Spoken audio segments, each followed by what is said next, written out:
day on the net. Children are playing their part in the Syrian revolution. The protests against police brutality continue in Macedonia. And two men sit down to a cheese fondue whilst paragliding.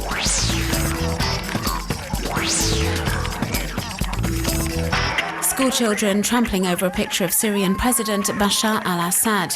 This footage was reportedly filmed in Homs 2 weeks ago at the beginning of the new school year. Although difficult to verify, there is currently a lot of amateur footage circulating on the internet, suggesting the children of Syria have joined the anti-regime protests, which have been rocking the country for over 6 months now. This video appears to show young boys and adults in the city of Hama chant anti-government slogans whilst burning schoolbooks, which feature pictures of Bashar al-Assad and his father, Hafez, both cults of personality in the Syrian education system. According to reports from cyber activists, a number of schools across the country have been deserted as students strike in protest against the acts of violent repression which took place in the classrooms over the summer holidays when security forces used them as detention facilities. And it would appear there has been a proliferation of schoolchildren protests since the start of the new school year. Slogan, "No classes until the president is brought down." Naturally, the demonstrations are supervised by adults, as we can see in this video, which is said to have been filmed in Hama on Sunday. Children have also fallen victim to the regime's violent and bloody repression.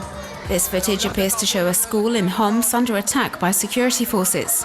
Reports from human rights organizations say that over 150 children under the age of 15 have been killed since the start of the uprising. The protests against police brutality continue in Macedonia.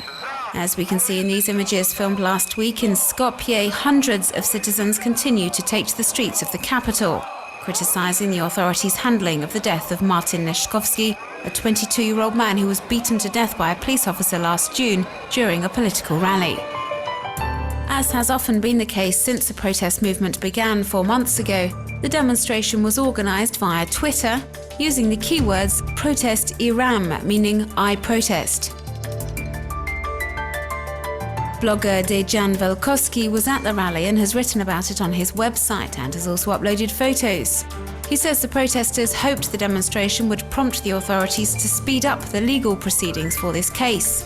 He adds that one thing is for certain, they will continue fighting until justice has been done.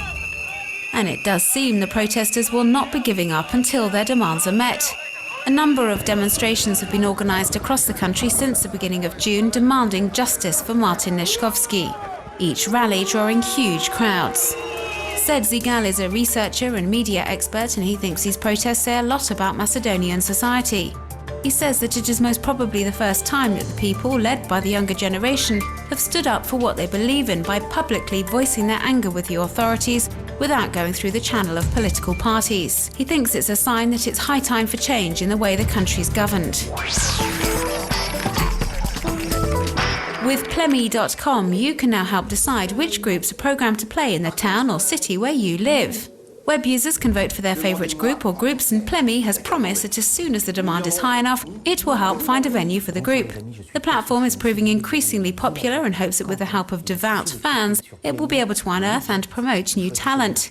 Now has over 10,000 members, made up of concertgoers, musicians and event organisers. An American firm has decided to set up a virtual cemetery. It's called iTomb. Individuals who have lost someone close to them can buy a virtual tomb and use the space to store or display photos, films and other such documents.